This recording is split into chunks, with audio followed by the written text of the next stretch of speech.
Buen día. Bueno,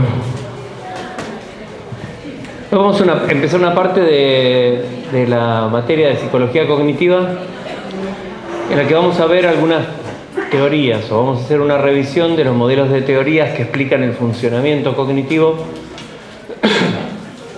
Digo, no son muchas actualmente las teorías globales que están vigentes que explican cómo funciona nuestro sistema cognitivo. Dentro de la asignatura, no sé si ustedes vieron el PTD, vamos a tener como una especie de revisión de algunas teorías clásicas que siempre propusieron de alguna manera cuál era el origen, el desarrollo y el funcionamiento del sistema cognitivo, o de alguna manera dónde residen todos estos procesos que nosotros vamos a ver en esta materia, o sea, cómo la percepción, la atención, el funcionamiento ejecutivo, la memoria, o sea, cómo se integran en un sistema total. Y vamos a abordar algunos temas particulares que tienen que ver con esto, que se refieren básicamente a la ontogenia, o sea, de dónde salen o cuál es el origen de todo este sistema cognitivo, cómo funciona. De alguna forma, si esto se desarrolla o no se desarrolla, y cuál es la posición actual con respecto al funcionamiento de este sistema, ¿sí? Creo que sirve, de alguna manera ustedes han visto varias cosas como introductorias en introducción a la psicología, en historia, en sistemas 1 y en sistemas 2. Han visto, o hasta en psicología del desarrollo, algunas de estas teorías que vamos a nombrar. Básicamente la que nos toca hoy es la de Chomsky. ¿Todos ya vieron algo de Chomsky? Algo. ¿Qué vieron? ¿Qué saben de Chomsky?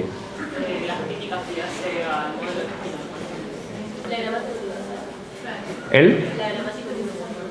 ¿Qué es la gramática universal? Es una especie de caja de herramientas en donde un ser humano va agarrando y se va especializando en el lenguaje. Todos nacemos con la misma capacidad de aprender el lenguaje, pero nos especializamos en uno. En nuestro caso, Bien. ¿Y esto qué valor tiene para explicar un sistema cognitivo?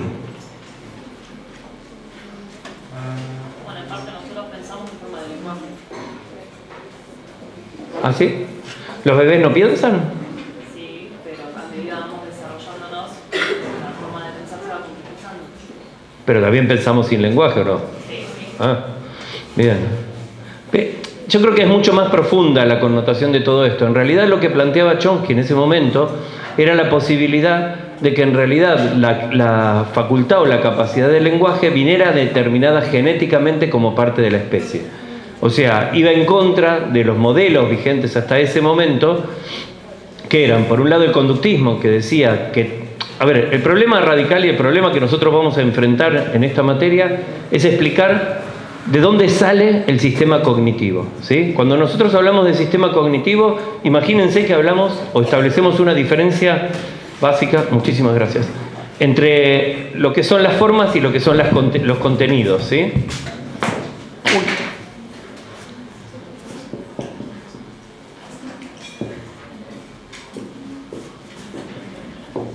Decimos que los contenidos son los aprendizajes, los contenidos es toda la información que nosotros tomamos del sistema.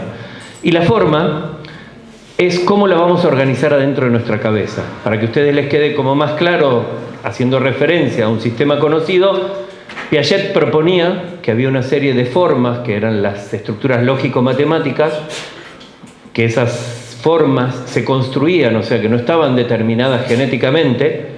Piaget decía que al momento de nacer solo disponíamos de 5 sentidos, de las invariantes funcionales, que son la adaptación y la organización, y de 2 reflejos que no estaban atados a nada, que son el reflejo de prehensión y el reflejo de succión. Y él decía que toda la información que iba entrando se iba organizando de una forma sensorio-motora, decía él, que era el primer estadio del funcionamiento cognitivo.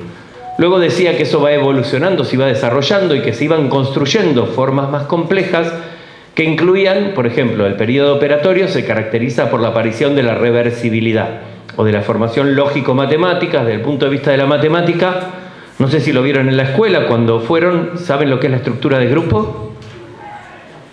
¿Nadie lo vio? ¿No lo enseñan más? La estructura de grupo de los Bourbaki, ¿no? Si yo les digo elemento neutro, ¿lo aprendieron alguna vez? ¿El elemento neutro? ¿No? Reversibilidad, transitividad. Sí que lo vieron, claro. Cuando hacían operaciones, si yo pongo 3 más 2 por 5, ¿qué es lo que tengo que hacer primero? ¿La suma o la multiplicación? La suma. ¿No? ¿Tengo que hacer así? No, ¿tengo que hacer al revés? Primero la multiplicación y después la suma. Bien, bueno, hay como una serie de propiedades lógico-matemáticas, ¿sí?, que de alguna manera, por ahí esto les presta confusión, no se preocupen demasiado, no es importante que entiendan esto, lo que entiendan es que existe una forma de organizar la información que responde a características lógicas y matemáticas, porque tiene que ver con la matemática, con las operaciones matemáticas y con las operaciones lógicas. ¿Sí vieron lógica en la escuela? O en el curso de ingreso, en algún lado. ¿Se acuerdan los silogismos? Sí, entonces, ¿sí? Todas esas cosas. Bueno, lo que Piaget decía era que nuestras formas lógico-matemáticas empezaban a organizar todos los contenidos, todo lo que entraba con esas formas. Imagínense que cuando yo hago un budín, si lo pongo en un molde de flan, sale con forma de flan, si lo pongo en uno de budín, sale con forma de budín. O sea, el contenido adopta la forma que nosotros le ponemos. El problema de la psicología cognitiva es explicar esta forma, que es la forma con la cual los seres humanos tenemos y nos parecemos todos y organizamos los contenidos que vienen del medio, ¿de dónde cornos salieron? O sea, ya las teníamos cuando nacimos, las adquirimos después de nacer, las construimos, como decía Piaget.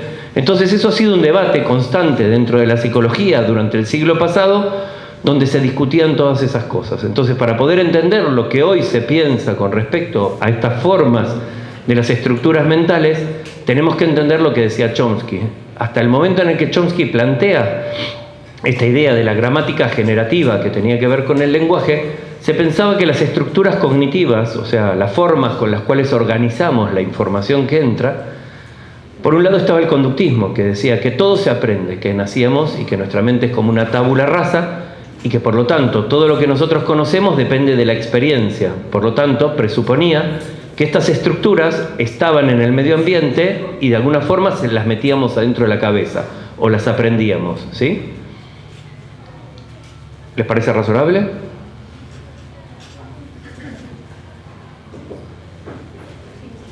¿Sí?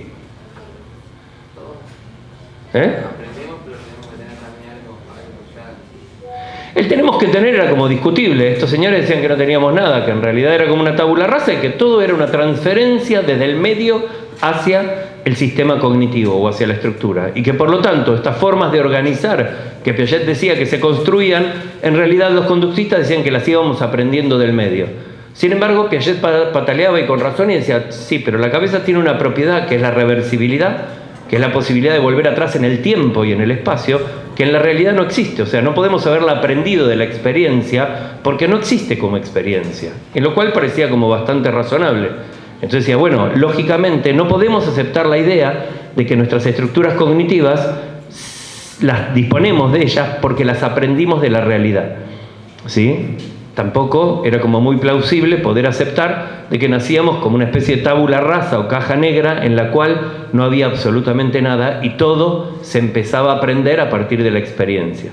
Por el otro lado estaba Piaget, que como decíamos recién, Piaget, frente a esta idea y frente a una idea tal vez más antigua, de principios del siglo pasado, que hablaba sobre el racionalismo, donde se hablaba de modelos más antiguos como el modelo de Platón. ¿Oyeron hablar de la caverna de las ideas y de todo eso? Bien, si uno pensaba en esa idea de la caverna de las ideas, uno tendería a pensar que todo lo que sabemos, incluidos las formas e inclusive hasta parte del contenido, venía transmitido como con la herencia, o sea, como que ya disponíamos de eso y que solo iba apareciendo a medida que nosotros lo íbamos reexperimentando, ¿sí? Lo cual parecía también como un poco raro, ¿por qué? Porque no había manera en la cual se pudiera transmitir esa información. Los racionalistas, o lo que era el racionalismo más extremo. Entonces, frente a esas dos posiciones, Piaget plantea una posibilidad y dice, piensen que además Piaget estaba imbuido por el espíritu de la época, eran principios del siglo pasado, la teoría general de los sistemas de von Bertalanffy, las ideas de la Gestalt, la idea de que el todo es más que la suma de las partes, las ideas del marxismo, de la dialéctica marxista, ¿sí? Entonces, Piaget decía, nosotros cuando nacemos, digo, no No sabemos lo que hacer, a diferencia de otros animales. Cuando nace un ternero, automáticamente se pone de pie, busca las ubres de la vaca y se alimenta. Ahora, cuando nace un bebé, si la mamá no lo agarra, no pone la boca del bebé en su pecho y no lo obliga de alguna manera a amamantar, ese bebé se muere. O sea, él partía como de la base de que había una especie de déficit en la información genéticamente determinada de la cual disponíamos los seres humanos. Era como que nosotros nacíamos con menos cosas, sabiendo menos cosas que otras especies que eran más suficientes. Entonces decía, como no tenemos esas cosas, las tenemos que construir. Entonces planteaba la idea de un sistema que, utilizando mecanismos básicos como los 5 sentidos, la organización y la adaptación, y estos 2 reflejos, que era el de succión y de prensión, uno empezaba a interactuar con el ambiente y empezaba a construir estas formas o estas estructuras mentales que no estaban al momento de nacer. O sea, el momento de nacer lo vamos a llamar, ¿sí?, el estado sub-0, ¿no es cierto? Que al momento de nacer uno tenía nada más que estas pocas cosas, y que en interacción con el medio ambiente uno iba pasando por una serie de estados sucesivos, ¿sí?, N+1, y así sucesivamente hasta llegar a un estado que lo podemos llamar un estado estacionario, que es cuando se alcanzaba la forma más compleja de pensamiento, que es el pensamiento formal, ¿sí? ¿Ustedes vieron todos los estadios? ¿Saben cuáles son las características del pensamiento formal? La capacidad de extraer, de poder construir conceptos abstractos, esa es una característica. Sí. Sí. 2 sistemas de variables. Ahora, si yo tengo que hacer una evaluación y decir, bueno, ella tiene una forma de pensamiento formal, ¿cómo hago para darme cuenta? Sí, con una forma particular de la reversibilidad, que es el INRC, o sea, la disposición de las propiedades del INRC y el reticulado, o el grupo de las 16 operaciones lógicas básicas. O sea, él decía, de una manera matemática, lo vamos a ver más adelante cuando veamos Piaget, que si yo, cuando el sensorio motor se aplicaba sobre sí mismo, o sea, una forma sobre una forma, o sea, sensorio motor al cuadrado sería, aparecía el preoperatorio. Cuando ponía el preoperatorio al cuadrado, aparecía el operatorio, y cuando combinaba las diferentes formas de reversibilidad del operatorio, que son las lógicas y la matemática, se daba lugar a el INRC y el grupo de las 16 operaciones básicas.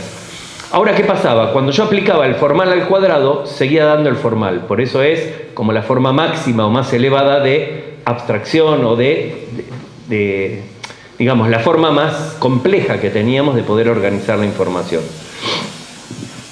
Sin embargo, esto, presuponía un montón de cosas. O sea, Piaget decía que este estado final estaba contenido en el estado inicial. Era como una muñeca rusa al revés. Era como una muñeca así de grande, podía estar adentro de una muñeca chiquitita. Y a su vez, otra contradicción era, ¿por qué? Si nosotros no tenemos todo esto genéticamente determinado, ¿por qué todos pasamos por los mismos estadios, más o menos en los mismos momentos de nuestra vida, y llegamos a organizar o a pensar todos de la misma manera?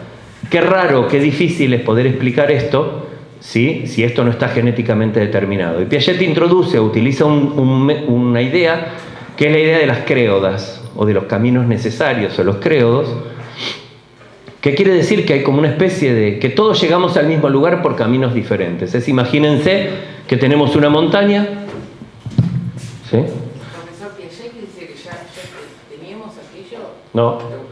No, todo esto era construcción, lo único que teníamos era esto. Al nacer nacemos con eso, 5 sentidos, 2 reflejos y propiedades generales de todos los seres vivos, que son la organización y la adaptación.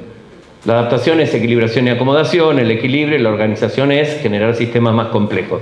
Ahora, lo de las créodas era como decir, tenemos un lago y este lago se forma porque se derrite la nieve que está en la montaña, ¿no es cierto? Entonces, lo que él decía es, cuando esta nieve se derrite, va llegando al lago por caminos diferentes, no por el mismo camino, pero todas terminan en el mismo lugar. Entonces él decía, el desarrollo cognitivo podría equipararse a esto, o sea, por una serie de presiones ambientales, todos vamos desarrollándonos y tarde o temprano llegamos al mismo lugar, aunque vayamos por caminos diferentes. Era como una especie de argumento difícil de poder demostrar o difícil inclusive hasta de creer. En algún momento, cuando aparece Chomsky y empieza a plantear lo de la gramática universal, eso se contrapone un poco a los presupuestos que tenía Piaget sobre el origen de esto. Primero porque habían empezado a aparecer algunas evidencias de que no todo se daba como Piaget suponía. O sea, resultaba difícil poder creer que solo se podía pensar a través del lenguaje. O resultaba raro pensar que un bebé antes de los 2 años o el año y medio era incapaz de poder tener una imagen o una representación mental, no sé, de la cara de la madre. Como que él decía, solo reconocemos algo cuando lo tenemos adelante nuestro, pero no podemos evocarlo. Por lo tanto, no habría representación, no habría pensamiento, no habría fantasía. Era como muy loco pensar esto, ¿por qué? Porque el bebé a la noche lloraba y uno pensaba que adentro de su cabeza pasaban cosas. Pero si él no representaba ningún objeto, ¿cómo podía suceder? O sea, empezaron a aparecer un montón de contradicciones. Entonces, la teoría de Chomsky empieza a cobrar como mucho interés en lo que se llama el neorracionalismo. Lo que él planteaba era, primero, básicamente, como recién contaba la compañera, una idea con respecto al lenguaje. Él era lingüista al principio, sigue siendo lingüista, y además de político y de otras cosas, pero básicamente planteó esta idea de que el lenguaje era propio de la especie humana, que el lenguaje, ¿sí? De alguna manera, teníamos una predisposición innata y genética para desarrollar un lenguaje que él llama la gramática universal. Esa gramática universal está genéticamente determinada. Esa gramática universal se definiría como la posibilidad que tenemos en tantos seres humanos de poder hablar una lengua particular. ¿Qué quiere decir? Que si yo nazco en Argentina y escucho estímulos lingüísticos argentinos, voy a desarrollar una gramática de la lengua argentina. ¿Por qué? Porque tenía esa posibilidad o esa potencialidad. A medida que se desarrolla una de esas gramáticas particulares, se va perdiendo esa capacidad de aprender todas las demás de una manera general, que es algo como comprobable. O sea, cuando yo de niño aprendo 2 lenguas a la vez, las hablo casi de forma nativa. A mi edad, cuando trato de aprender una segunda lengua, me cuesta como un Perú, es como difícil, ¿no es cierto? Parecía como una idea como razonable, y de alguna manera lo que él decía es que esto que pasaba con el lenguaje podía extrapolarse a todas las funciones cognitivas o a todo el sistema cognitivo de los seres humanos. Entonces él partía de una idea, primero, que utilizaba una forma de investigación diferente a la de Piaget. ¿Piaget cómo hacía investigación? Está bien, pero ¿qué hacía? ¿Cómo hacía la investigación él? Observaba. Él agarraba, se sentaba delante de un niño o una niña, le hacía una serie de experimentos, le proponía cosas, utilizaba lo que se llama el método clínico crítico. O sea, le llevaba la contra. Decía, no, pero ¿estás seguro de que esto es así? ¿Quién te lo dijo? ¿Y por qué lo pensás? O sea, trataba de ver qué pasaba en la mente de ese niño. Y luego, de una serie de observaciones, formulaba una ley. ¿Cómo se llama este método? Inductivo. ¿Cuál es el problema del método inductivo? Que tarde o temprano lleva al error, porque basta encontrar un caso que no cumpla con la regla y toda la teoría desaparece. Es como decir, hay nubes, llueve, hay nubes, llueve, hay nubes, llueve, hay nubes, agarro el paraguas, salgo y no llueve. Ah, pero siempre llovía. Bueno, pero hay veces que no llueve. O sea, investigar de forma inductiva era complicado. Y entonces Chomsky dice, imagínense que tenemos que investigar el lenguaje de un niño para poder entender cómo se desarrolla, cuál es la forma. Yo tendría que sentarme al lado de ese niño toda mi vida o registrar cada momento de la ejecución de cualquier tipo de acto lingüístico para poder entenderlo, lo cual resulta imposible. Y por más que observe, en su cabeza pasan un montón de cosas que son inobservables que no voy a poder mensurar. Por lo tanto, utilizar un método de investigación de carácter inductivo no resulta razonable. Entonces propone al revés. ¿Por qué no hacemos un método, ¿sí?, hipotético deductivo? ¿Por qué no planteamos una idea y buscamos a ver si existe algún ejemplo que lo pueda falsar? ¿Vieron falsacionismo también? Bien. Era como un claro ejemplo de este falsacionismo. O sea, el método de investigar era diferente. Entonces él decía, miren, yo voy a plantear esto. Vamos a ver si existen ejemplos que son a favor o existen ejemplos que son en contra de la teoría. De alguna manera es en lo que se basa la investigación o el método científico. Tenemos una teoría que explica una realidad, entonces eso nos deriva hipótesis y ponemos a prueba las hipótesis. Si las hipótesis se cumplen, fortalecen nuestra teoría. Si las hipótesis se refutan, debilitan nuestra teoría y nos obligan a crear hipótesis ad hoc o de alguna manera a cuestionar el núcleo duro de nuestra teoría, ¿sí? En ese sentido, Chomsky decía, ¿saben lo que es el sujeto tácito? ¿Sí? ¿En qué no está? ¿Un ejemplo? Salió de la casa. Bien, él. O vamos. Cuando yo estoy con un niño pequeño, que tiene 2 años o 3 años, y le digo vamos, el niño me sigue, ¿o no? ¿Qué quiere decir? Que de alguna forma él entiende el sujeto tácito. Ahora, si yo le pregunto qué es el sujeto tácito, no tiene ni la menor idea. Digo, si en realidad tuviera que haber construido la noción de sujeto tácito, como decía Piaget, si en realidad el lenguaje fuera algo construido, tendría que disponer de un montón de herramientas que el mismo Piaget dice que no tiene. Entonces, sería inviable pensarlo. Es mucho más lógico pensar que existen ciertas características genéticamente determinadas que a una edad tan temprana le permiten hacer esta clase de operaciones. Para algunos de ustedes, para quienes han aprendido algo de inglés, Chomsky investigaba en inglés hay como una regla muy general, que es que cuando tenemos una oración, una afirmación, y queremos transformarla en una interrogación, se parte la oración a la mitad y se trasloca, se cambia, ¿sí? Es como una regla del inglés particular. Y entonces, en experimentos sobre el lenguaje, él veía que niños muy pequeños, de 3 o 4 años, eran capaces de construir oraciones gramaticalmente correctas y hacer estas transformaciones de una manera natural. Entonces decía, ¿pero cómo es? ¿Cómo él pudo aprender o de qué manera pudo desarrollar esta habilidad si ni siquiera tiene un pensamiento lógico matemático? Si ni siquiera sabe qué es una traslocación o qué es una mitad, ¿sí? Otro ejemplo que él ponía que era interesante, a ver, ¿cómo lo explico? A ver, es como... ¿Vieron cómo hablan los bebés? ¿Vieron cómo evoluciona el lenguaje? Ya lo vieron, ¿no? ¿Cuáles son las etapas del lenguaje? Primero están los gestos. ¿Sí? El lenguaje verbal, ¿no? Vamos. ¿Lo vieron o no? Balbuceo. Soliloquio había, ¿no?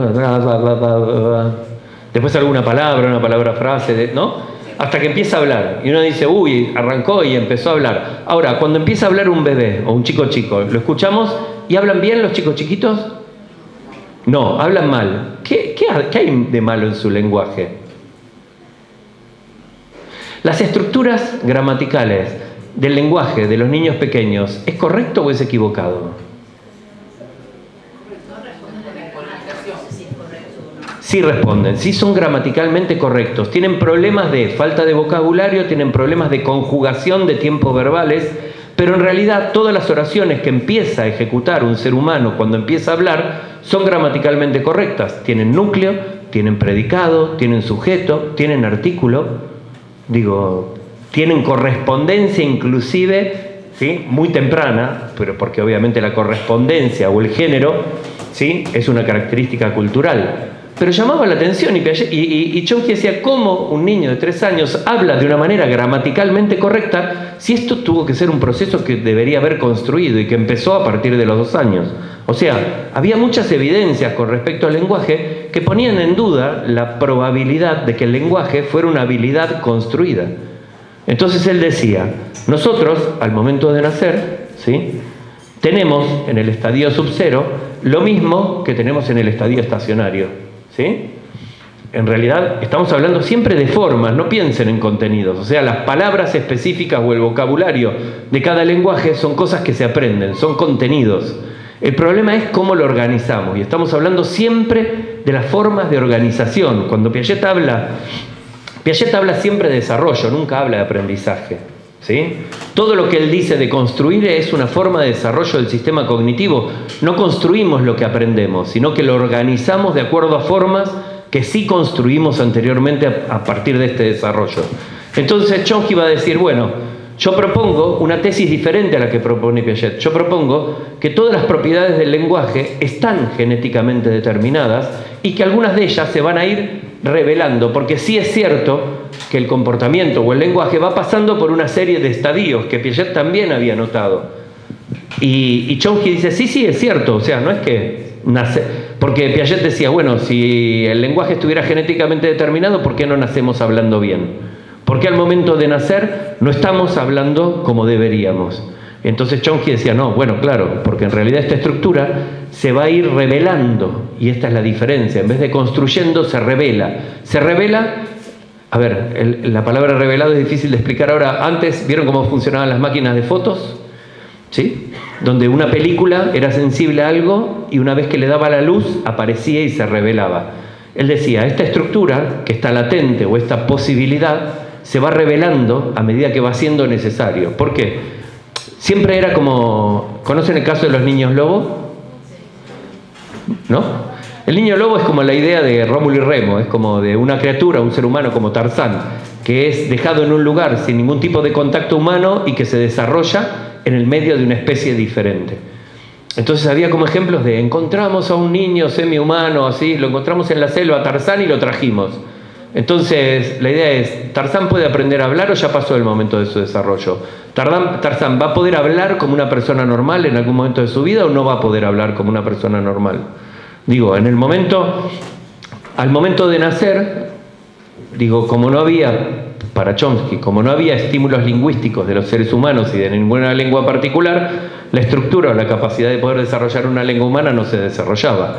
Ahora, apenas tuvo contacto con seres humanos, esa estructura se activó y se empezó a revelar. ¿Sí? Digo, hay como muchos ejemplos que tratan de demostrar, o como que de alguna manera para la psicología del siglo pasado fue como un problema fundamental, el problema epistemológico de cuál era el origen de nuestras estructuras mentales, o sea, nuestro aparato psíquico o las estructuras que nos permiten de alguna manera procesar información, de dónde vienen y cómo se desarrollan. Y la idea que planteaba Chomsky era una idea interesante, o sea, ¿por qué no pensar lo que decía Chomsky? Personalmente, ustedes con lo poco que saben de esto, ¿qué es lo que creen o cuál es la que más les gusta?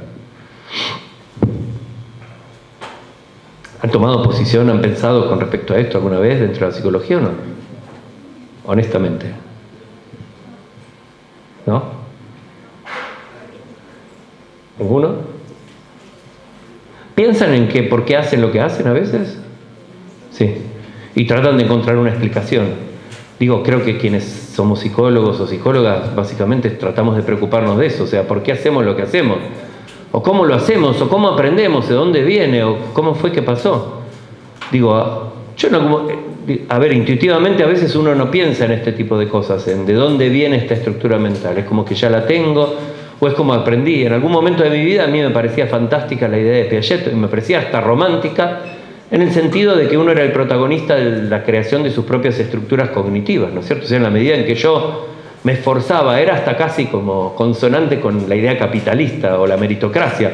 Cuanto más te formás, cuanto más te estimulás, más lejos vas a llegar y más rápido vas a crear tus estructuras. De hecho, mucha gente en Estados Unidos, sobre todo, se preocupaban sobre cómo acelerar los estadios del desarrollo que proponía Piaget. O sea, ¿cómo hacemos para que un niño o una niña sea operatorio antes de los 7 años de edad? Entonces estimulémoslo, hagámoslo rápido. ¿Por qué querríamos hacer que alguien se desarrolle mentalmente más rápido?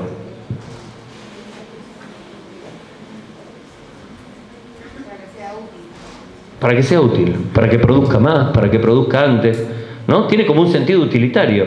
Como decir, es muy común ver niños y niñas en Estados Unidos, sobre todo lo nombramos como no es el único lugar donde pasa, pero es como que ellos son expertos en tener programas de lectoescritura para niños menores de 3 años. O sea, es como que a medida que aprenden a leer, aprenden a hablar, también aprenden a leer. ¿Para qué sirve esto? Niños y niñas en el jardín de infantes, ¿deberían aprender a leer y escribir o no?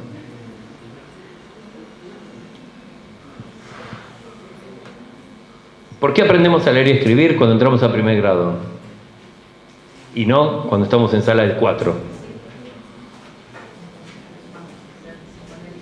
Depende de la respuesta, podemos esperar a psicoanálisis porque la evidencia está disponible para el aprendizaje de la lectoescritura, que es un aprendizaje bastante...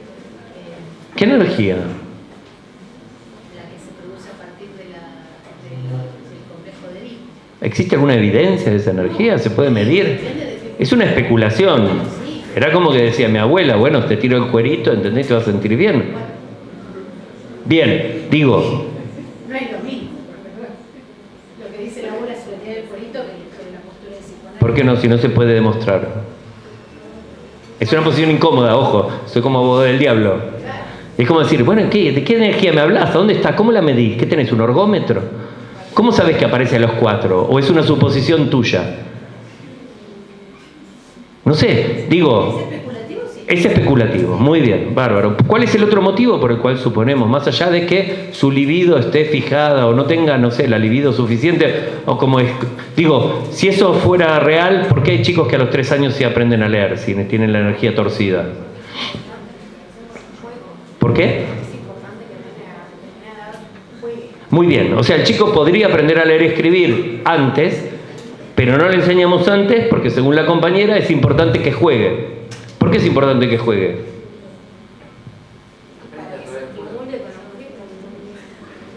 Bueno, aprendiendo a leer y escribir se estimula con un montón de objetos. La parte social. La parte social la cumple cuando lo mando al jardín. ¿Para qué lo mando al jardín? Para que esté con otros y desarrolle habilidades sociales.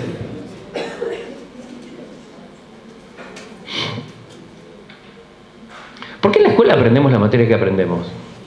¿Por qué aprendemos geografía, historia, analizar oraciones, hacer matemática? Necesitamos de todos esos organismos. Necesitamos. ¿Quién dijo que las necesitamos? La sociedad.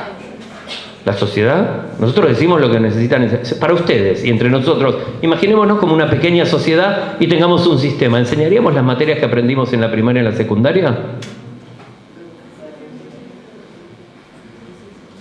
¿O enseñaríamos otra cosa? Depende de la etapa. Porque todas esas materias que inducen a que cada uno quiera seguir. ¿Y qué es lo que queremos? Que produzcan más, que produzcan rápido, que sean felices, que jueguen, que aprendan cosas con los demás.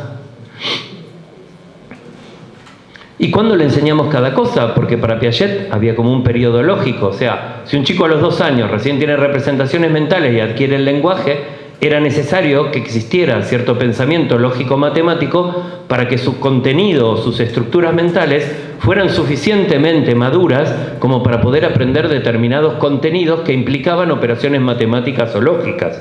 Digo, por eso aparecían como los 6 o 7 años, que es cuando empezamos la primaria, como el momento donde nos enseñaban básicamente el cálculo básico, a sumar, a restar, después a multiplicar y a dividir, y nos enseñaban a leer y a escribir. Porque supuestamente era el momento en el cual la cabeza estaba en condiciones de poder hacer ese tipo de cosas. Sin embargo, pasaba que había chicos muy pequeños que lo lograban mucho antes, lo cual de alguna manera ya eran evidencias que refutaban la hipótesis de que eran necesarias o imprescindibles esas estructuras. De hecho, hoy sabemos que hay muchos niños y niñas que llegan al 1er grado sabiendo leer y escribir. Y hay muchos niños y niñas que llegan al 3er grado de la escuela primaria sin saber aún leer y escribir. ¿Por qué? Porque leer y escribir, ¿de qué depende? Del ambiente, que es lo que se llama contextos alfabetizadores. Si en mi casa, desde niño, todas las noches, mi mamá o mi papá me contaban un cuento y me mostraban que adentro de una hoja llena de letras estaba lleno de cosas interesantes o de historias, si en mi casa estaba lleno de libros y yo veía que mi mamá, mi papá y mis hermanos usaban esos libros, si la gente miraba revistas, si la gente le daba valor y decían, bueno, vamos a hacer una lista para el supermercado y la escribían, o vamos a escribir una carta, uno entendía que leer y escribir tenía un determinado valor. Ahora, si yo vivía en una casa donde nadie leía, donde no había revistas, donde no había libros, donde nadie me contaba un cuento, donde leer y escribir no tenía valor, ¿para qué lo iba a aprender? O sea, aprender a leer y escribir no solo depende de la disponibilidad de estructuras mentales suficientemente maduras para adquirir un conocimiento, sino que también depende de variables contextuales. Entonces, volvemos a Chomsky, y Chomsky venía diciendo esto. Entonces, tenemos todas... ¿Por qué no pensar que todas estas estructuras o formas mentales, inclusive las que Piaget proponía del razonamiento, también están genéticamente determinadas? ¿Por qué no pensar que todas las formas que nosotros tenemos para poder pensar están determinadas como parte de nuestra especie? En cuanto a seres humanos, tenemos todos esos procesos ya genéticamente determinados. Los transmitimos genéticamente y van apareciendo a medida que se van, de alguna manera, enfrentando a la realidad o que vamos teniendo experiencias. Entonces, todas esas estructuras van cambiando, se van modificando, van pasando por una serie de estadios, porque es cierto que los niños y las niñas, no sé, cuando tienen 8 años, tienen hipótesis causales particulares, ¿no es cierto? Por ejemplo, ¿alguna? ¿Por qué se mueven las nubes? Porque alguien lo está soplando. Porque están vivas, porque están yendo a su casa. O sea, ¿se acuerdan del animismo? O sea, hay ciertas formas de explicación lógica que son características de determinados tipos de edad o determinados momentos de desarrollo. Entonces hay cierta parte de nuestro desarrollo cognitivo de estas formas que explica la realidad utilizando otro tipo de lógica diferente, ¿sí? Hasta que llega a un estadio estacionario. ¿Qué quiere decir? Que llega un momento de nuestra vida, aproximadamente ¿a qué edad creen? 8 años, ¿sí? 8, 9, 10, por ahí. Aproximadamente, en las cuales todos tenemos el pensamiento lógico formal, salvo que tengamos un déficit. Que esto también era un problema. Cuando yo ingresé a esta facultad, había un proyecto de investigación de ciencias exactas que tenía un departamento pedagógico donde decían que no todos los estudiantes universitarios tenían pensamiento lógico formal. Entonces salían a medirlo en la gente. Por supuesto que no se veía en muchas personas, pero no se veía no porque no lo tuviéramos, sino porque no sabían cómo mirarlo.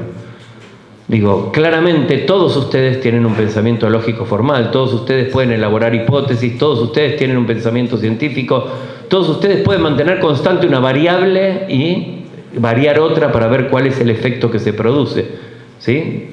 Entonces, ¿qué quiere decir? Que todos los seres humanos aproximadamente a una determinada edad alcanzamos una forma particular de procesar la información que es común, ¿sí? Y que de acuerdo a lo que planteaba Chomsky estaba genéticamente determinada.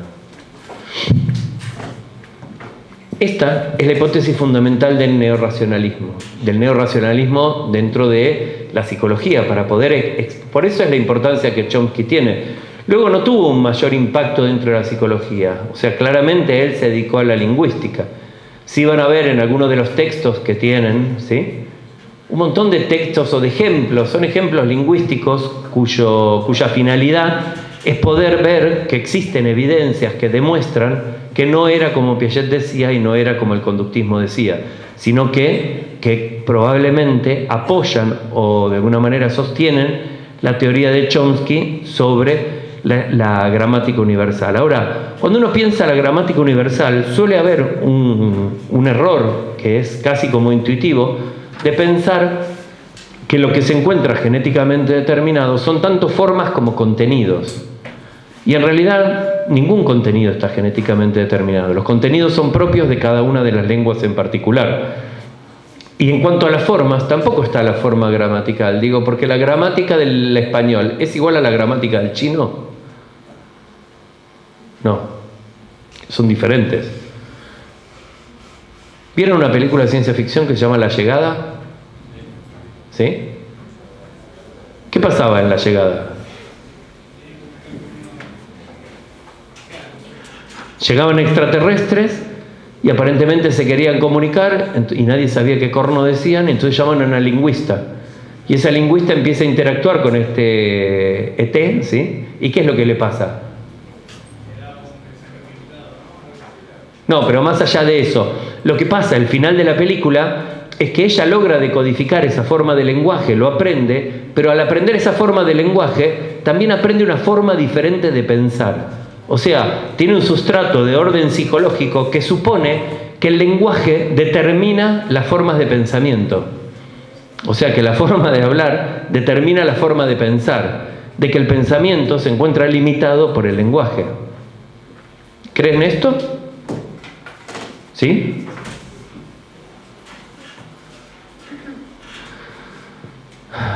Las personas que no hablan, ¿el lenguaje interior y el lenguaje social son cosas iguales o diferentes? Una pregunta.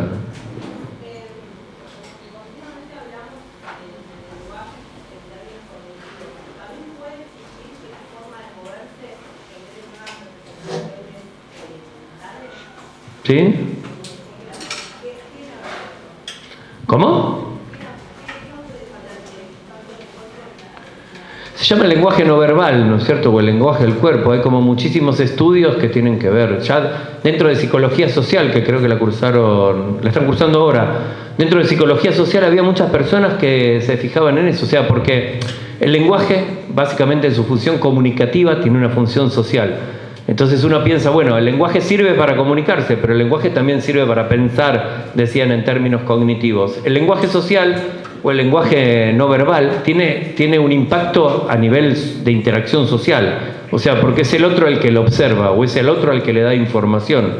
Lógicamente hay como muchas guías del lenguaje no verbal, inclusive hay una serie de personas que han escrito sobre cuál es la distancia mínima o cómo debo mirar a los ojos o cómo debo sentarme o cómo expresarme o cómo manipular los gestos del lenguaje corporal, ¿no es cierto?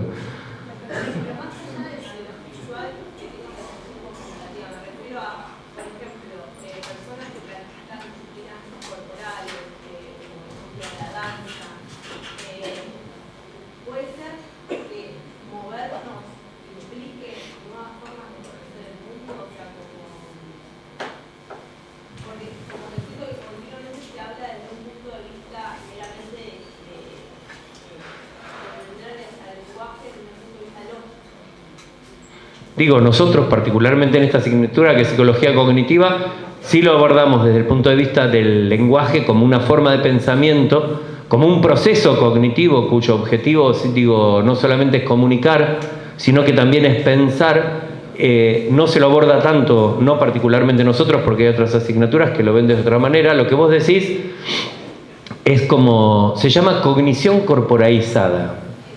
La cognición corporeizada es un fenómeno que sí ha sido sumamente investigado, que es bastante actual. Acá en la Argentina hay una investigadora que se llama Silvia Español, que trabaja en la UBA y trabaja en Flaxo y trabaja con la gente de música también, en la cual dicen que hay como una especie de conexión, ¿no es cierto?, entre ciertas expresiones artísticas y la cognición, o como que se puede pensar de maneras no lógicas, ¿no es cierto?, y que esas formas de pensar se expresan a través del cuerpo, por eso se llaman corporeizadas.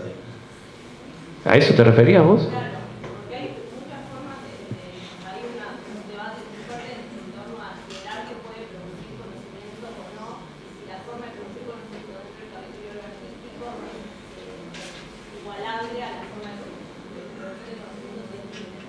Yo creo que el arte sí produce conocimiento, es innegable. Creo que no hay ninguna duda de que el arte produce conocimiento de manera constante, porque el arte descubre, porque el arte recombina, porque el arte explora. Es lo mismo que la investigación científica.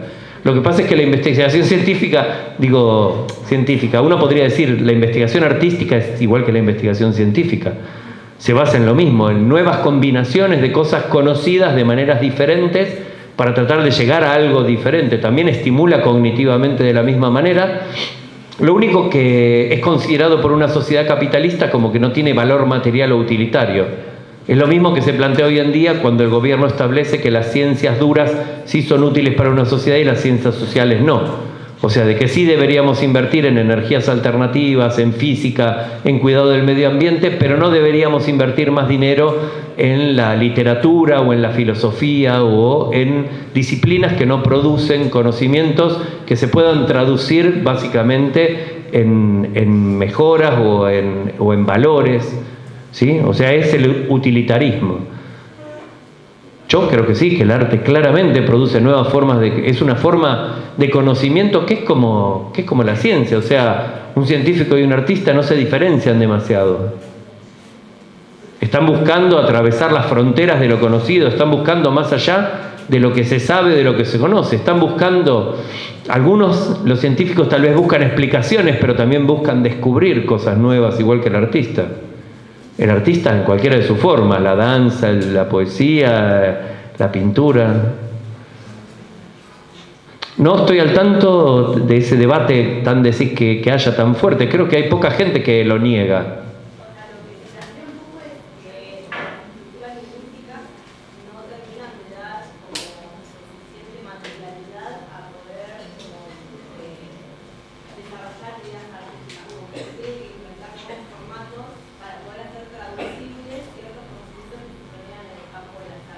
que hay cosas que no se pueden traducir. Las emociones tratamos de verbalizarlas, pero no podemos. Eso sostienen quienes creen que todo es lenguaje.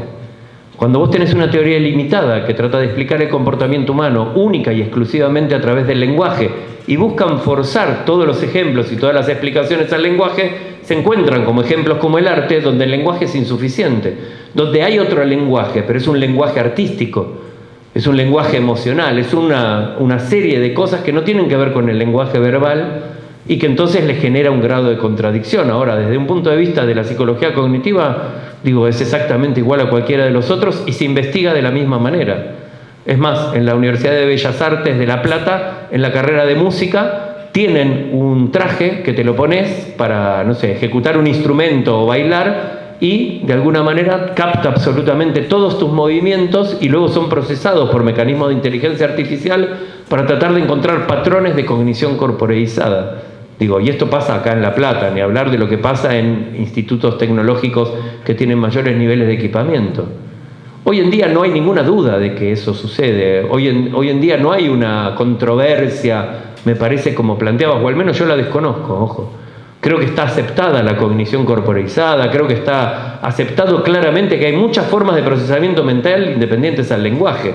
De hecho, los primeros 2 años de vida tenés un lenguaje basado en imágenes o en representaciones mentales en la cual no hay un lenguaje verbal. ¿No? Creo que coincidimos, ¿no?, en la manera por ahí de verlo. Pero no estaba al tanto o desconozco de que haya algo como que plantee actualmente que no existe o que ese lenguaje es inválido o como que las palabras, porque de otro punto de vista es como creer que todo se estructura a través del lenguaje, que es una frase que les va a resultar conocida cuando cursen desarrollos en psicoanálisis. O sea, que todo se estructura, el psiquismo se estructura a través del lenguaje. El lenguaje determina, atraviesa. De hecho, alguna vez también lo escucharon cuando hablaban de Vygotsky, ¿no? Que el lenguaje era un artefacto cultural donde de alguna manera uno primero tomaba del lenguaje y después producía, primero incorporaba y luego lo procesaba. Una teoría vieja. ¿Ustedes saben en qué año se murió Vygotsky? ¿Y saben cuántos años tenía cuando se murió? 33, 40. No, 33 o 27, creo que era jovencito, se murió de tuberculosis, además en Rusia, en un lugar donde no había comunicaciones, estaba aislado. Para colmo era la Rusia comunista, no era que podía mandar cartas y charlar con todo el mundo. Una carta, la correspondencia conocida con Piaget, una carta tardaba 1 año en llegar y al año siguiente le respondía. Imagínense que cuando Vygotsky se murió, apareció Luria, se llenó una serie de rusos que dijeron, miren lo que tenía la teoría de Vygotsky. Y no había ninguna teoría de Vygotsky. Es como si yo me muriera hoy y alguien agarrara mis PowerPoints y dijeran, miren la teoría de Urquijo. ¿Qué teoría? Era un conjunto de escritos que él tenía, donde él investigaba básicamente sobre niños que tenían deficiencias intelectuales, o sea, trabajaba mucho con síndrome de Down. Por eso habla de la zona de desarrollo próximo, porque la zona de desarrollo próximo tiene sentido cuando una persona tiene una limitación en su nivel de desarrollo, porque si no, yo no necesito ponerte a trabajar con alguien para saber lo que vas a ser capaz de hacer. Hoy ya lo sé. Ya sé que si no sufrís ningún tipo de alteración de tu desarrollo normal, vas a ser una pensadora lógica y vas a tener las mismas habilidades que todos tenemos. Entonces él trataba de descubrir y se daba cuenta que había personas que no lo alcanzaban. Entonces inventa esta idea, como decir, bueno, junto con otro, eso me va a ir dando. Si no lo podés aprender con otro, tampoco lo vas a poder aprender solo. Y era como el techo de las personas que tenían limitaciones. Luego, otras personas hicieron un uso de esa teoría, para mí desacertado o visto críticamente, en la cual presupusieron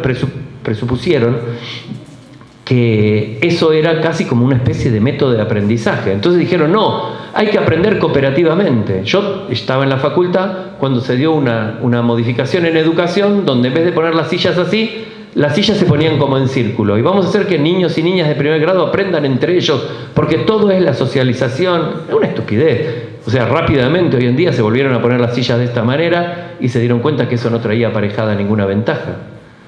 De que el aprendizaje social, que nunca propuso Vygotsky, porque él no lo proponía, se lo pusieron en su boca a otra serie de personas, apuntaba hacia eso. Perdón, me desvié para criticar un poco a Vygotsky. Creo que ustedes también deberían despertar y desarrollar un espíritu crítico. Que alguien haya escrito algo no quiere decir que sea verdad. Que alguien como yo que esté parado acá diciendo algo tampoco quiere decir que sea verdad. Puedo decir un montón de cosas que escuché en otro lugar o de que leí, pero no quiere decir que sea verdad.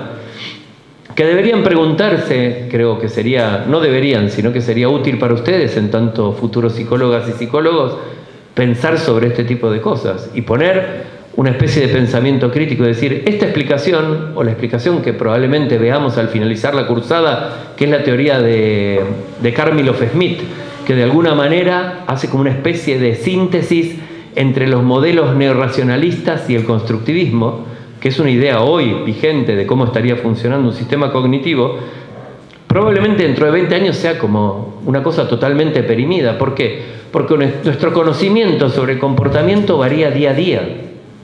Piensen que en el año 2000, yo en el año 2000 yo me recibí en el año 91, en el año 2000 recién se empezaba a hablar de lo que son funciones ejecutivas.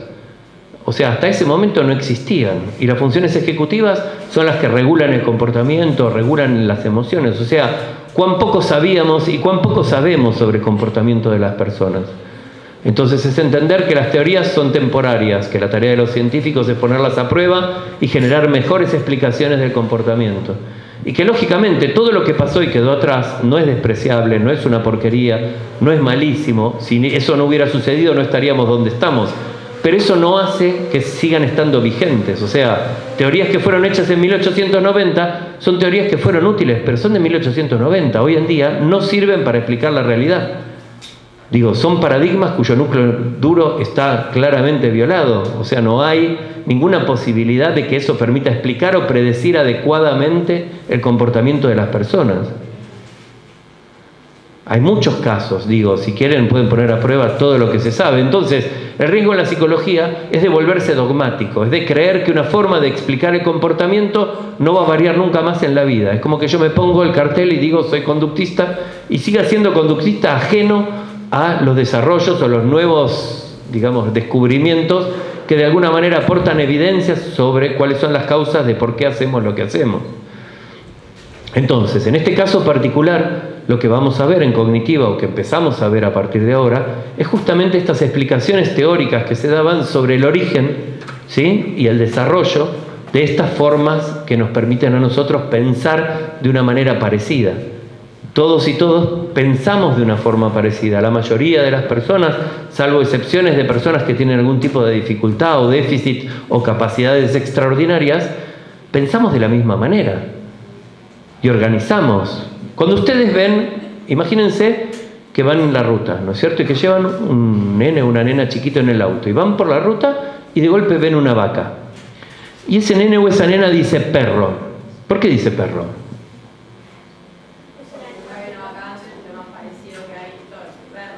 Muy bien, o sea, la mete adentro de una categoría mental de vacas, ¿no es cierto? Todos tenemos una taxonomía mental. Todos ustedes tienen una taxonomía mental sobre mamíferos, ¿no? A veces no es tan precisa, ni sabemos tan bien cómo son, pero dentro de mamíferos tenemos algunos animales domésticos, animales salvajes, tenemos vacas. Cuando ese nene dice perro, no, ni dice perro, por ahí dice guau guau, y uno dice, no, vaca. No, guau guau, no, vaca. ¿Y entonces qué hacemos para que aprenda que es una vaca y que no es un perro? Lo describimos. Pero particularmente, ¿qué describimos?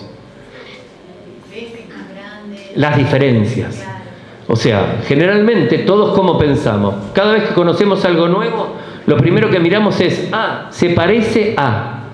Entonces ya tenemos un marco de referencia o una categoría donde colocarlo. Y luego empezamos a diferenciarlo. Sí, se parece a, pero tiene esto de diferente. O sea, todos, nuestra mente trabaja en todos los casos de la misma manera. Todos construimos sistemáticamente taxonomías de las cosas del mundo. Todos de una manera particular y todo el tiempo estamos estableciendo categorías de todo. Todo lo categorizamos, todo lo queremos poner, inclusive dentro de la psicología. Una de las cosas que más se discute, que más adelante van a ver, es el tema de un diagnóstico psicológico. ¿Sirve dar un diagnóstico psicológico? ¿Para qué sirve? Yo soy un ansioso y otros dirían un neurótico, ¿no? O sea, inclusive tenemos hasta taxonomías diferentes de nombrar alguna cosa. ¿Cuál es el motivo por el cual establecemos taxonomía? Porque necesitamos compartir información, porque necesitamos decirle a otro. Por eso existen manuales como el DSM. Cuando yo digo, esta persona tiene un trastorno histriónico de la personalidad, es porque cumple con este criterio A, B, C, D y tiene tal cosa. Y nuestro cerebro funciona de esta manera, y el de todos y todas funciona de la misma manera. Los que nos preguntamos los psicólogos y las psicólogas es, ¿por qué todos lo hacemos de la misma manera? ¿Por qué? Si cada uno lo construye a su manera y con los tiempos que uno tiene, con las experiencias que uno tiene, como decía Piaget, todos lo hacemos igual. ¿Por qué lo hacemos igual desde que somos niños y niñas? ¿Por qué no aceptamos que está genéticamente determinada? Nosotros pensamos que los perros son perros porque nacieron perros y van a seguir siendo perros y todos piensan como perros. ¿Los perros piensan? ¿Sí piensan?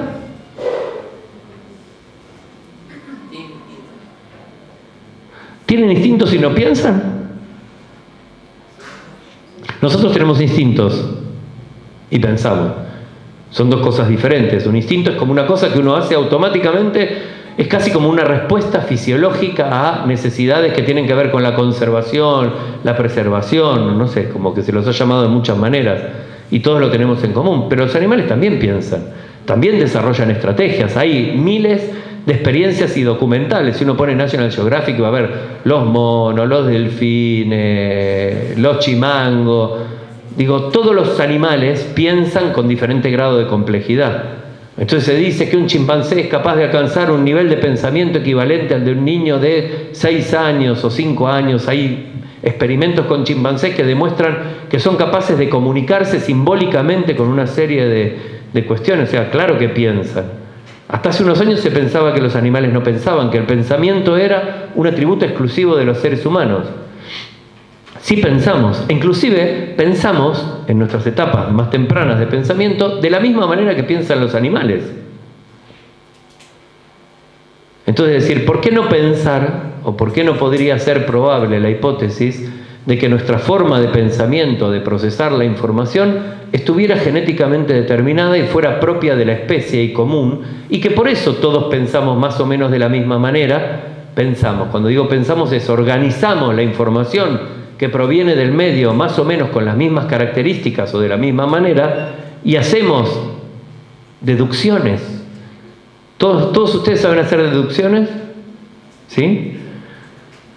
Si yo los miro y pongo cara de culo, ¿qué quiere decir? Que estoy malhumorado. Casi todos entenderían más o menos lo mismo. Digo, ¿por qué?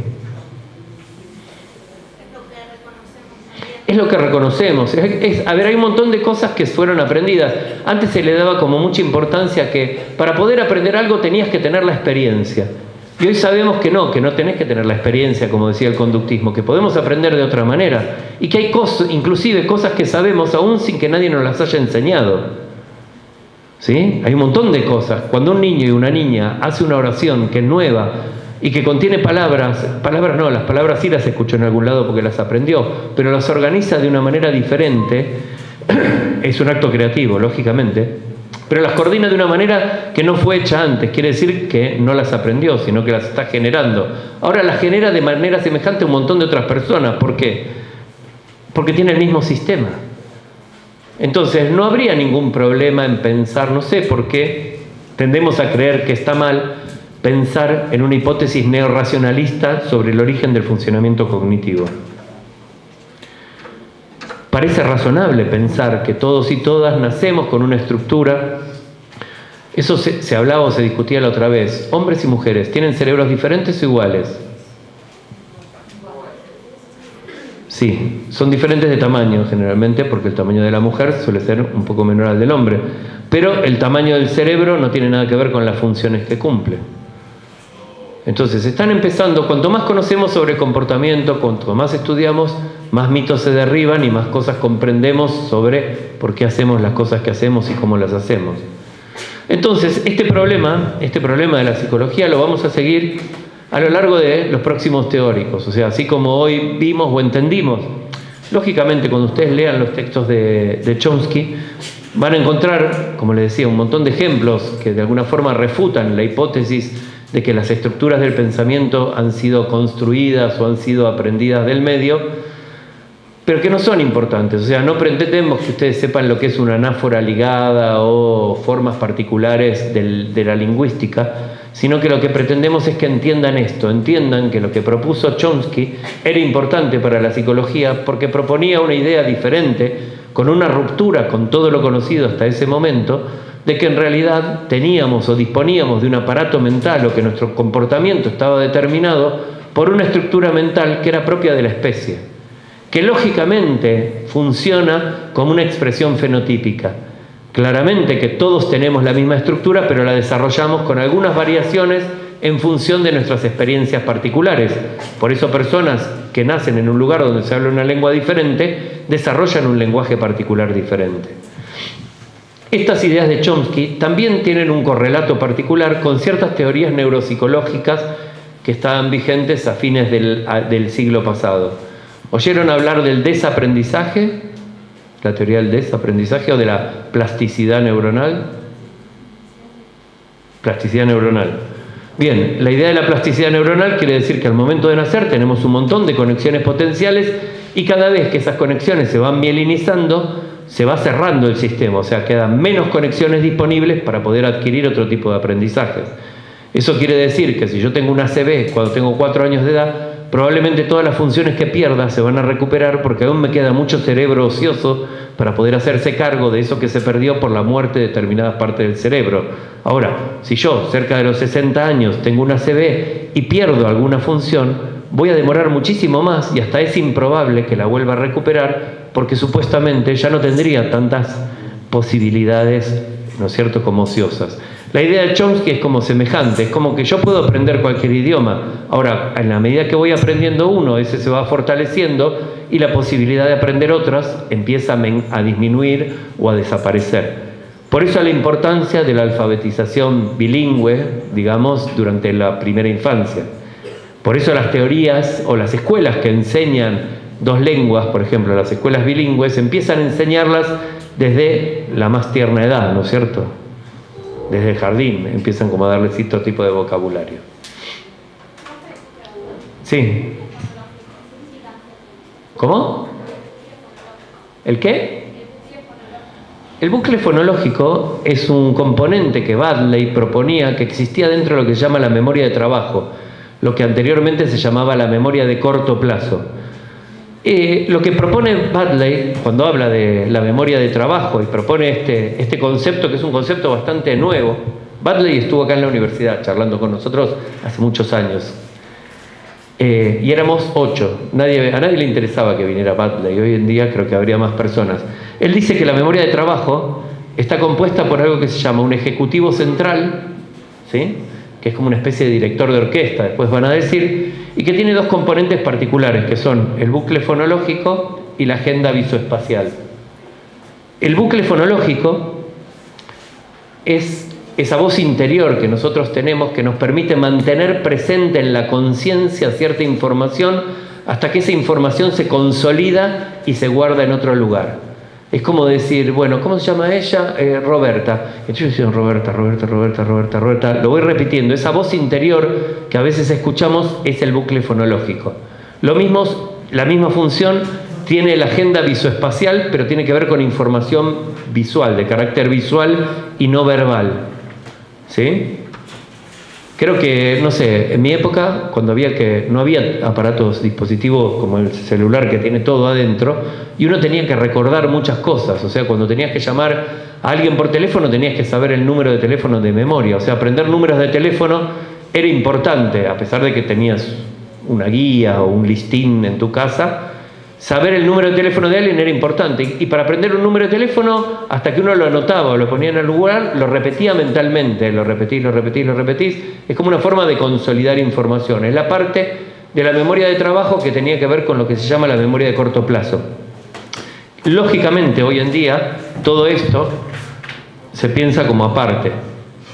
O sea, el ejecutivo central son las funciones ejecutivas, ocupan el lóbulo frontal, están vinculadas a la regulación, la planificación, el mantenimiento, la atención, la selección de información, las metas, la organización. O sea, toda la parte más interesante para mí, desde mi punto de vista, sobre comportamiento humano, tiene que ver con eso que se llamaba el Ejecutivo Central.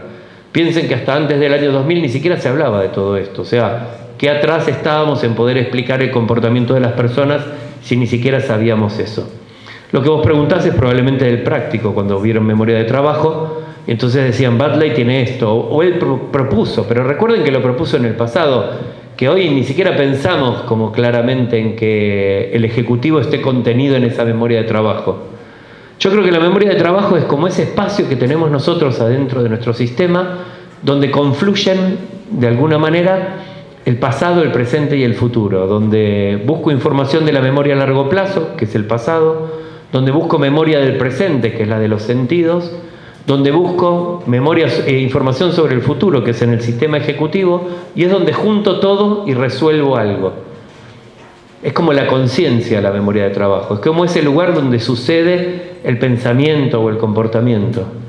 Ahora, cuando te pregunten en el parcial, vos tenés que decir que Bradley concebía la memoria de trabajo como compuesta por un ejecutivo central, ¿sí?, cuyo objetivo era regular de alguna manera el comportamiento, un bucle fonológico y una memoria de trabajo. Y una agenda visoespacial. ¿Vieron cuando hacemos una cuenta? Cuando yo les digo, bueno, ¿cuándo es 83 menos 17?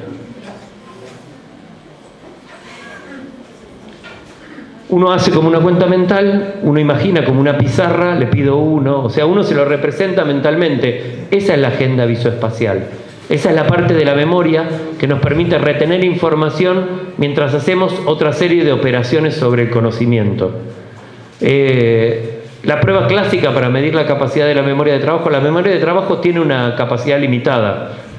Creo que ya lo escucharon, el maravilloso número 7 de Miller, que dice que tenemos una capacidad de 7 más menos 2 unidades para poder procesar información. Que nuestra memoria de trabajo está limitada a eso. Lo cual no es cierto. Parece que es menos, ¿no? No, mucho más. Sí, depende cómo se combine la información. Digo, lo que pasa es que antes se preocupaban mucho en establecer cuáles eran los límites de lo que podíamos hacer o lo que no podíamos hacer. La memoria de ahí, en la psicología cognitiva vamos a ver dos maneras clásicas de describir los procesos mentales. Una manera estructural y una manera funcional. La memoria de corto plazo se define por lo que dura, como la memoria de largo plazo. Entonces son como estructuras diferentes. Ahora, cuando nosotros hablamos de cómo funcionan, se habla de memoria de trabajo, de memoria semántica, o de recuerdo, de olvido. Hablamos de procesos. Son diferentes formas de categorizar más o menos lo mismo. Muy bien. Les adelanto que, no sé si lo saben, que el día jueves y viernes va a haber paro. Creo que sí, que es paro los 2 días, ¿no? Miércoles y jueves, perdón, no jueves y viernes. El miércoles hay paro y el viernes hay paro con movilización, o sea, no va a haber clases y va a haber movilización hacia el centro de la ciudad el jueves, a partir de las 10 de la mañana. Lo digo particularmente porque muchos de ustedes cursan también aprendizaje y va a haber teórico y no va a haber. El miércoles parece que va a haber. ¿El miércoles? No lo sé. Hay paro en realidad decretado por el gremio, pero tienen que averiguar particularmente porque no todas y todos los docentes se adhieren, algunos sí y otros no. Lo que sí es que en la medida en que hay dictado paro, si uno no viene, no corre la falta. Profesor, el martes que viene figura, martes 16 figura que no hay clases. ¿Por qué? Porque es el día del profesor universitario. En el PTD figura, ustedes figura. Yo tenía la clase, la estaba preparando ya. ¿Será feriado? Yo creo que no. Bueno, sí. 6, martes feriado, martes 16 del 4. Averigüe y lo ponemos en la cosa. Que yo sepa, no, o sea, teóricamente me parece que hay clases normalmente. Pero puede ser que sea feriado, que hayan decretado feriado o que hayan decretado que es un día de no actividades, no lo sé. ¿En otras materias le tienen algún tipo de información o no? ¿O es solo en esta? El calendario académico dice que no hay actividad. Entonces, si el calendario académico dice que no hay actividad, no hay actividad. Nunca vamos a tener una clase de este ritmo, si venimos entre los paros y los feriados, la Semana Santa. Así que bueno, no les confirmo, ahora averiguo y lo publicaremos en las redes o lo pondrá el centro de estudiantes, ¿sí? Bueno, nos vemos, ¿sí?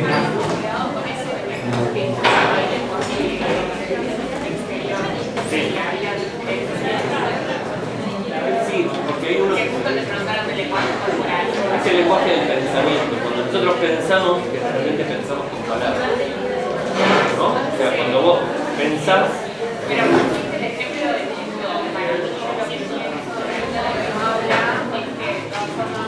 No tiene lenguaje social, pero tiene lenguaje del pensamiento.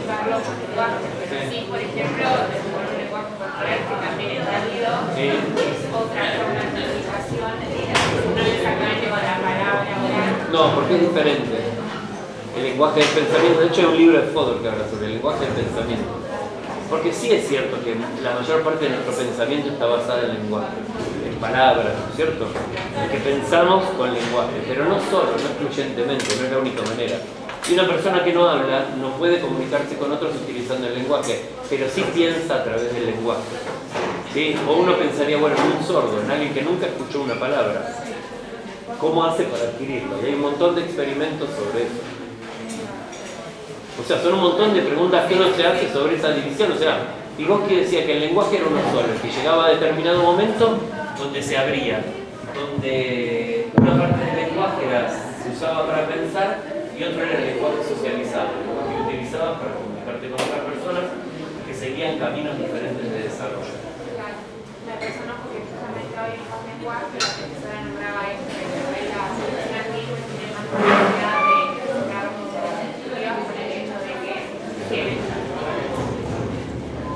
De hecho, nosotros hicimos una investigación y lo medimos en chicos que iban a colegios bilingües y no hay absolutamente ninguna diferencia. ¿Qué profesora tenés? Ay. No, pero ¿quién es para discutirlo? Camila Arias. Creo que no. O sea, como que había pros y contras del minicueno y uno de los pros era como que teníamos la capacidad No está demostrado de que por aprender dos lenguas eso mejore ninguna función cognitiva. Pero es algo que dijo ella, es algo que está en el texto. Sí, sí, pero digo, no hay muchas evidencias que soporten eso. De hecho, nosotros investigamos durante 4 años chicos que iban a escuelas bilingües de Mar del Plata y chicos que iban a escuelas municipales marginales y chicos que iban a escuelas normales, pero de una sola lengua. Y comparamos el funcionamiento ejecutivo y un montón de procesos cognitivos y si había una diferencia con niños de segmentos socialmente más desfavorecidos. Pero cuando el nivel socioeconómico y cultural se mantenía estable, no había ninguna diferencia. O sea, aprender lenguaje, de hecho trabajamos con gente del profesorado de inglés, que estaban haciendo esa investigación, a ver si aprender dos lenguas a la vez traía aparejado o requería una mayor potencia cognitiva o generaba un mayor desarrollo cognitivo con una mayor demanda. Se supone que aprender dos lenguas a la vez y que para eso deberías tener procesos más fuertes o procesos más consolidados o que impactaría de alguna manera, pero no encontramos ninguna diferencia y tampoco hay en literatura diferencias sobre eso. No tendría ninguna contra. No tiene contras ni tiene nada a favor, o sea, no marca en el desarrollo cognitivo. Y en la capacidad adaptativa, no lo sé, qué sé yo, hablar otra lengua. ¿Hablan otra lengua ustedes? ¿Sí? Bueno, cuando hablas otra lengua, digo, no... A ver, dentro de 10 años va a ser absurdo aprender otra lengua. Porque ya por el teléfono, digo, pongo el teléfono en el medio, vos hablas en ruso, yo hablo en español, yo no sé nada, pero traduce simultáneamente para las dos. ¿Para qué voy a tomarme el trabajo de aprender una lengua cuando lo va a hacer un aparato? Digo, todavía no lo vemos. Tiene lo romántico de sentirse que no puede hablar o comunicarse en otro idioma. Pero si vos vas a un lugar y entendés todo lo que pasa, ¿qué problema tenés? ¿Para qué vas a querer aprender inglés? Y aprender inglés no te da nada más que saber inglés, no te da otra ventaja cognitiva.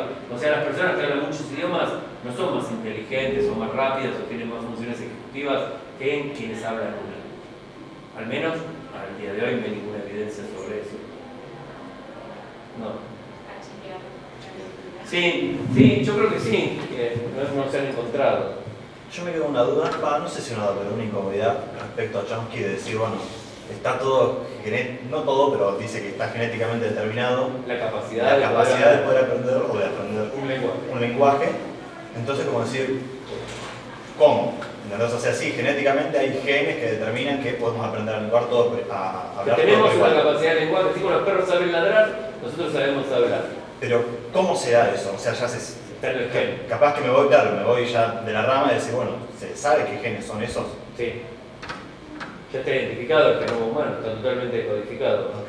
Ya se sabe, inclusive cuando hay un trastorno del lenguaje, ya sabemos cuál es el cromosoma y qué parte del gen está dañada. Ok. Como la esquizofrenia, como la depresión, como la mayoría de los trastornos psiquiátricos tienen una base fisiológica. Y sabemos exactamente cuáles son las partes que tienen que ver con el lenguaje. Ok. ¿Y él en su teoría, por ejemplo, ya descarta toda posibilidad social de desarrollo de ese lenguaje, teniendo esto en cuenta? No la niega, claro que está. O sea, el lenguaje se desarrolla socialmente. Claro. Él habla de la capacidad de poder hablar. O Simplemente la sea, capacidad. piensen siempre nunca en contenido, siempre en forma. ¿Qué es lo que hace posible que podamos hablar? Ok. ¿O qué es lo que hace posible que los perros puedan ladrar? Digo, es como una disponibilidad genética propia y limitante de la especie. Dice él, ojo, y tampoco lo dice con la soberbia De que que le ponen otros. No, de ninguna manera. O sea, es solo un tipo que piensa y trata de encontrar una explicación mejor que otra que había hasta ese momento. Y hasta ahora no hay una explicación mejor que la de él. Entonces, hasta ahora Claro, seguimos ya como es. apoyándola y diciendo, bueno, no hay ninguna evidencia que permita demostrar que es como decían los otros. Y tampoco había otra que sea superadora de esta. No hasta hoy, tal vez aparezca en un futuro. Perfecto. No lo sé. Veremos. Veremos. No, por favor. Gracias.